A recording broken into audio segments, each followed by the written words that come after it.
The movie begins with a scene from a movie that is being directed by our main character, Lars. After the scene is done, he goes on to speak to the actress in the movie about a trip he has planned with his wife. Afterwards, Lars visits his father, Mikael, in a retirement home and tells him about his plan of going to his summer house along with his wife Lisa to give their dysfunctional marriage another chance. So anyways, after arguing about Lars' career choice as a director and talking a little bit about his father's experience as a soldier, Lars heads to a store to buy some supplies for his trip. He bought a hammer, a saw, and some scotch tape, and he heads home. And once he was there, he hides his tools in the car before picking up Lisa from their house, and she greets him and enters the car and they start their journey. Back in the car, Lisa reaches out for a bottle of wine, and Lars apologizes to her for not being able to afford an expensive one. But Lisa asks him to forget everything and just focus on the weekend because they need to strengthen their relationship. She also discusses her recent work, telling her husband that she's hoping to get a part in this theater play. But she hasn't yet succeeded due to the director being a pretentious bastard. Lars gets offended by the comment, thinking she's indirectly talking about him, which leads to an argument between them. And she mentions that he wasn't really a director since he only worked on soap operas. I mean, don't soap operas require directors too? So Lars then continued to mock Lisa about her job as an actress and that she only worked on commercials. She apologizes about starting the argument as they both arrive at their destination. And Lars tries to set up the house alarm and realizes that it wasn't working. So they both ignore it and enter the summer home. And they find some indications that someone else has been in the cabin before them, but they couldn't find anybody around. And later that night, the pair cooked a meal together, albeit arguing in the process, but then enjoyed a meal outside. And during their meal, Lars asked Lisa about her upcoming audition and mentions her associate Diego, who was working with her on another project, and Lisa tells him that they are enjoying working together and they might come up with something interesting. And after dinner, they spent some time playing board games, which also led them to an argument that Lisa seemed to be tired of. Lisa soon quits the game to go to bed, but tells him that they will continue playing the next day. The next morning, as she memorizes her script, Lars goes out for a walk and collects some rocks before returning to the cabin. But he looks around and he couldn't find her. And after retrieving the items he hid in his car from the boat where he placed them earlier, Lars arranges the items in the garage and picks up a hammer before re-entering the cabin. Apparently, he was planning to kill his wife, and he quietly walks in with a hammer, but before he could use it, Lisa turns around and she shocks him with a taser. And when Lars wakes up, he finds himself tied to a chair in the garage while Lisa starts questioning him about the hammer as well as the other tools. And he tries to change the subject by asking her about the taser instead, but she reveals knowing his plan to kill her with a hammer and drowning her in the lake as she saw him collecting rocks. And she then asks him about the chainsaw. And Lars confesses that bodies sometimes resurface, so he'd actually planned to cut her up into little pieces,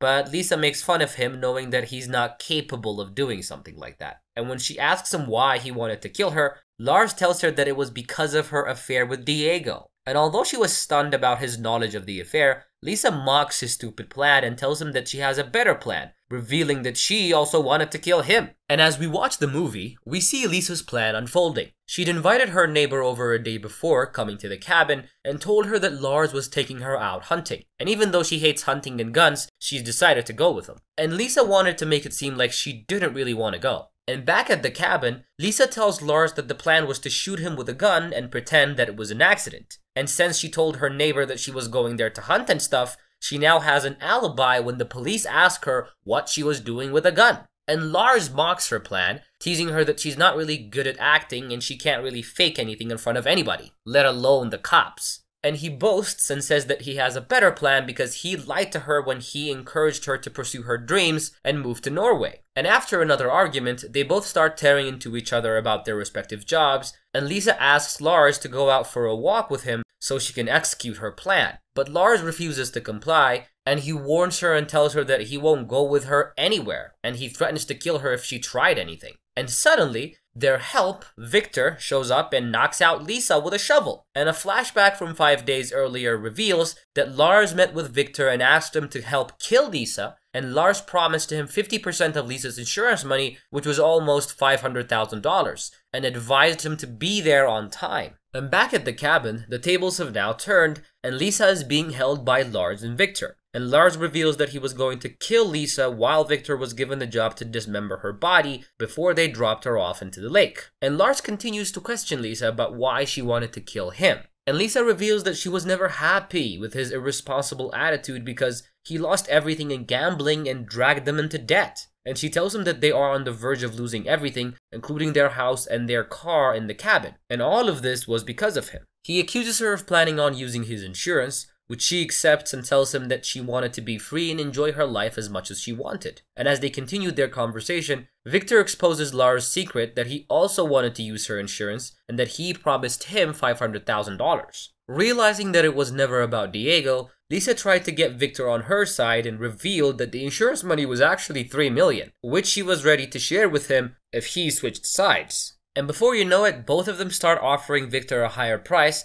but Lars tries to take his gun away, resulting in an accidental shot of his finger. During their struggle, Lisa fell on the ground, but they both rushed to help Victor. But they start arguing about whether to take him to the hospital or not, and Victor tried to go on his own, but Lars shot him down. I guess it was because Victor knows too much at this point. And as Lisa accused him of killing Victor, the fight emerged again, in which Lars once again accidentally shot the roof. And suddenly, they heard somebody screaming and 3 guys falling on the floor, along with Durbus knocking out the couple. And after waking up, they find out that 3 guys, Roy, Peter, and Dave, have found the cabin while they were on the run from the police 3 days earlier. The trio had disabled the lock and barged in, deciding to stay there until it was safe. But Lars and Lisa soon showed up, forcing them to hide in the attic. And the guys stayed there, keeping an eye on the couple, until Lars shot the roof, hitting Roy and making them all fall from the roof. And as they woke up, one of the guys, Peter, revealed that they knew that they were having marriage issues and accused them of killing Victor during the argument. And as a jailbird, Peter decided to take advantage of the situation and demanded money in exchange for their freedom. When they intended to assault Lars, Lisa gave in and revealed that she had a lot of money in the bank and she could give them all the money. But they had to wait until the bank opened on Monday. And Peter accepted the deal and asked Dave to let go of Lars. Leaving the couple in the basement, the trio moved upstairs, and as Dave was dressing Roy's wounds, he asked if it was true that Peter killed his entire crew for money after the robbery. And Peter confessed to the killings but told them that it was not really about the money, he only did it because the members no longer added value to his work. And as the couple remained tied up and hopeless in the basement, Lisa confesses her concerns about their relationship. And she admits that she still loves Lars and thought that they would stay together like a team, but it didn't really work out. And she also confesses about her relationship with Diego, but tells Lars that he meant nothing to her. And while listening to Lisa, Lars notices a billiard ball on the table, and he planned to use it for his escape. So they lure Roy downstairs, and Lars requests to use the bathroom. And his plan works as he knocks Roy unconscious with the ball and escapes from the basement. And Lisa frees herself and follows him. And meanwhile, Peter and Dave get suspicious after not hearing from Roy for a long time. So they go downstairs to check on their partner, but they learn that the couple escaped. And Lisa tries to escape in her car but fails to find the keys, and she eventually spots the boat keys, but Roy gets there and snatches them from her. And while talking to Roy, she sees Lars behind him and she distracts Roy to buy some time, but he finds out and a fight breaks out between Lars and Roy, and Lars ends up killing him. The pair then hide in the closet from the remaining escaped prisoners, and while hiding, Lars accepts his mistakes and apologizes to his wife, and as they hear Peter and Dave approaching, Lars gives Lisa the boat keys and asks her to leave, assuring her that he will be right behind her. And as Peter gets close to the closet, they attack him and step out of the cabin, but he still manages to catch up to them after jumping through the window. And Dave joins him as well. And then Dave threatens to kill Lisa by holding a knife across her neck, and Peter attempts to shove Lars' face in the lawnmower, but gets hit by a car driven by Mikhail. And at this point, we are taken 6 hours earlier when an old man from the neighborhood spots the cabin doors wide open and calls Mikhail at the retirement home and informs him about the situation.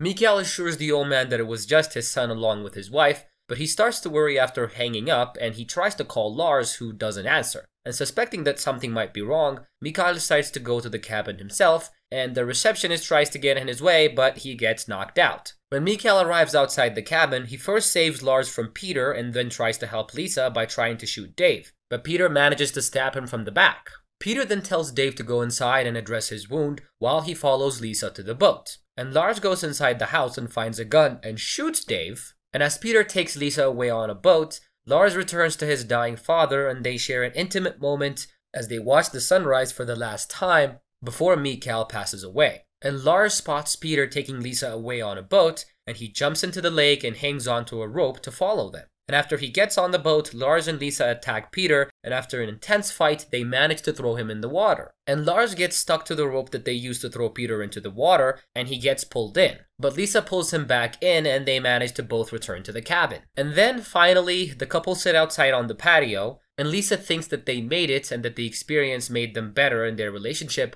but Lars knows that their troubles are not over yet because they have a lot of debt to pay. And they come up with this amazing plan to portray themselves as innocent civilians who were attacked by these escaped prisoners, and people admire them for killing the killers who escaped the prison. And the couple become famous and they get invited to a bunch of TV interviews, and Lars uses this opportunity to announce that they were making a movie about this tragedy, and the movie turns out to be a hit and is sold for millions. And finally, this gives them a chance to get rid of all their debts, making their lives a lot better. And the movie ends with a scene from the movie that they made, which depicted the experience that they had when they were held in the basement. And that's how our movie ends too. I hope you guys like our recap. Remember to leave a like, leave a comment, subscribe to my channel. I will see you guys on the next recap. Bye.